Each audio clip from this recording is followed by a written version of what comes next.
अस्सलाम वालेकुम दोस्तों। उम्मीद है आप और आपके सब घर वाले ठीक ठाक होंगे। अल्लाह हम सबको अपने हिफ्ज़ व ईमान में रखे। जिस तरह जो तवज्जो जो मोहब्बत हम अपने घर वालों को देते हैं, जो टाइम हम उनके लिए स्पेंड करते हैं, हमारे पास कुछ ना कुछ टाइम अपने शौक़ के लिए भी ज़रूर होता है। और जैसे मेरा शौक़ जो है गार्डनिंग है और मैं उसके लिए कुछ ना कुछ टाइम ज़रूर निकालती हूँ। और आज का जो मेरा ये टाइम है वो मेरे ड्रेसिना प्लांट के लिए है, जिसको ड्रैगन ट्री भी कहते हैं। मेरा ये एक का है और इसको अब थोड़ा सा जो है मेंटेनेंस की ज़रूरत थी। इसका थोड़ा शेप जो है वो ठीक करने वाली है। इसकी एक स्टेम जो है वो टूट गई थी और आज मुझे ये ठीक करना है। इसके अलावा मैंने इसमें काऊ डंग जो है वो भी ऐड करना है। ये देखिए, जो स्टेम टूट गई थी उसके साथ से एक न्यू बेबी जो है वो निकल आया है और इसके ज़रिए भी हम न्यू प्लांट जो है ग्रो कर सकते हैं। ये इसकी कुछ पत्तियां हैं जो इस प्लांट में नीचे की तरफ ढलक जाती हैं, उनको अलहदा कर देते हैं ताकि न्यू ग्रोथ जो है वो ज़्यादा निकले। मिट्टी जो है, मैं किसी भी प्लांट के लिए जो है बालू मिट्टी यूज़ करती हूँ, जो नर्सरी से आम तौर पे मिल जाती है। और उसकी रीज़न ये है कि वो वेल ट्रेंड होती है, उसमें जो है पानी ठहरता नहीं, तो प्लांट जो है हमारी लापरवाही जो है वो काफ़ी हद तक बर्दाश्त कर लेता है। क्योंकि उसको मॉइस्ट, कोई भी प्लांट है उसको मॉइस्चर पसंद होता है, लेकिन वो मॉइस्चर उसमें बना ना रहे, आहिस्ता आहिस्ता कम होता जाए, पानी पॉट में ठहरे नहीं। इसके लिए वेल ड्रेन्ड सॉइल ज़रूरी है। और वेल ड्रेन्ड सॉइल जो है, आप वो ये देखें कि कितनी आसानी से जो है ये इसमें से प्लांट निकल आएगा।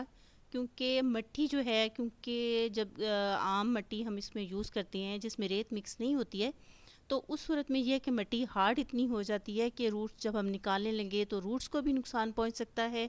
उसके अलावा उसमें पानी जो है सही तरह पास नहीं होता, क्योंकि गोडी वगैरह का जो काम है वो अक्सर नज़रअंदाज हो जाता है, नहीं किया जाता। तो मैं जो है हल्के हल्के से उसको गोडी करके मिट्टी को निकाल रही हूँ ताकि रूट्स वगैरह भी ज़रा ख़राब ना हो। और इसके बाद जो है मैंने इसमें ऐड करनी है खाद। काऊ डंग यूज़ करूँगी मैंने। इसे मेरा ख्याल है 2 साल में केमिकल फर्टिलाइज़र जो है 2 दफ़ा के अलावा नहीं दी होगी। और आज जो है मैं इसकी मिट्टी जो है सारी निकाल के उसमें काऊ डंग ऐड करूँगी। और काऊ डंग जो है वो डिकम्पोज होना चाहिए।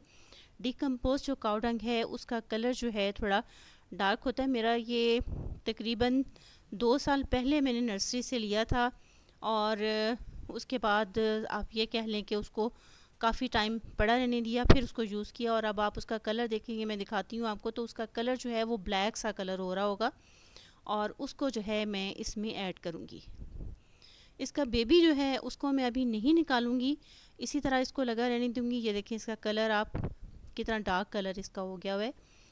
और मिट्टी में यही यूज़ करूँगी जो मैंने निकाली है। ड्रेसिना जो है एक बेहद खूबसूरत प्लांट है, जिसको आप शेड में ग्रो करेंगे तो भी ये ग्रो होगा, लेकिन जब आप इसको धूप जो है, ये धूप थोड़ी बहुत बर्दाश्त करता है, लेकिन अगर आप इसको ज़्यादा देर के लिए डायरेक्ट सन में रखेंगे तो उस सूरत में ये है कि इसके लीव जो हैं वो, उनकी टिप्स पहले ब्राउन होने लगेंगी। ये इस बात का इंडिकेटर है कि इसको रोशनी जो है ज़्यादा मिल रही है, तो इसको आप वहाँ से फ़ौरी शिफ्ट कर लें। अदरवाइज़ ये होगा कि ज़्यादा देर पड़े रहेंगे तो इसका कलर जो है वो डल होने लगेगा और डल होने के साथ साथ इसके लीव जो हैं वो ऐसा ऐसा ख़राब भी होते जाएंगे।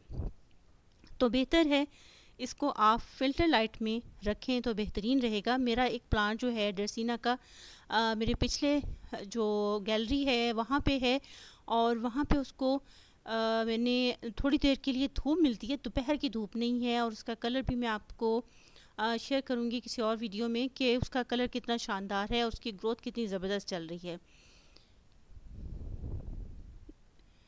रूट्स पे से जो है मिट्टी थोड़ा सा हम ढीली कर लेंगे, थोड़ा मिट्टी इस तरीके से हीट करके थोड़ी थोड़ी इस पे से उतार देंगे ताकि रूट्स जो हैं उनको ज़्यादा अच्छे से फैलने का मौका भी मिल सके। इसकी प्रोपेगेशन जो है शक्कर के ज़रिए भी होती है, जो प्लांट में किसी थोड़ा सा फासले से बेबीज निकल आते हैं उसके ज़रिए भी हो सकती है। और कटिंग के ज़रिए भी इसकी जो है स्टेम कटिंग आप करें और उसके ज़रिए भी आप न्यू प्लांट बहुत आसानी से ग्रो कर सकते हैं। सूरज की रोशनी जो है इसके अच्छे रंगों के लिए ज़रूरी है, लेकिन तेज़ धूप जो है वो इसके लीफ को बर्न कर देगी। पेस्ट वगैरह ने कभी इसके साथ कोई मसला नहीं किया है। बस ये है कि पानी जो है इसको आप रेगुलर देंगे, इसकी सॉइल को मॉइस्ट रहना जो है थोड़ा सा 1-2 इंच के करीब इसकी सॉइल ड्राई हो तो आप इसको पानी दें। थोड़ा सा पानी की कमी बेशी को ये बर्दाश्त कर लेता है, लेकिन ओवर वाटरिंग जो है वो इस प्लांट के लिए प्रॉब्लम कर सकती है। ओवर वाटरिंग से थोड़ा गुरेज करें तो बेहतर है। प्लांट जो है उस वक्त तक सेहतमंद और हेल्दी रहता है जब तक हम उसकी अच्छे से केयर करें।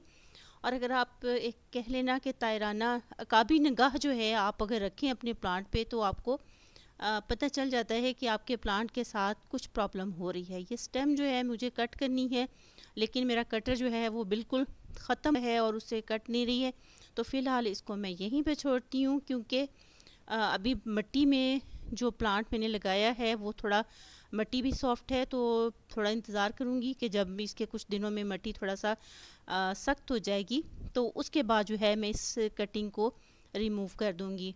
बेहद खूबसूरत प्लांट है जिसको आप इंडोर भी ब्राइट लोकेशन में ग्रो कर सकते हैं और आउटडोर भी आप इसको सूरज की रोशनी से थोड़ा एक साइड पे रख के ग्रो कर सकते हैं। उम्मीद है आपको आज की जो मेरी वीडियो अच्छी लगी होगी और इन्फॉर्मेशन आपके लिए ज़रूर कुछ हेल्पफुल साबित होंगी। फिर मुलाकात होगी किसी और प्लांट के साथ, कुछ और इन्फॉर्मेशन के साथ। अल्लाह हाफिज़।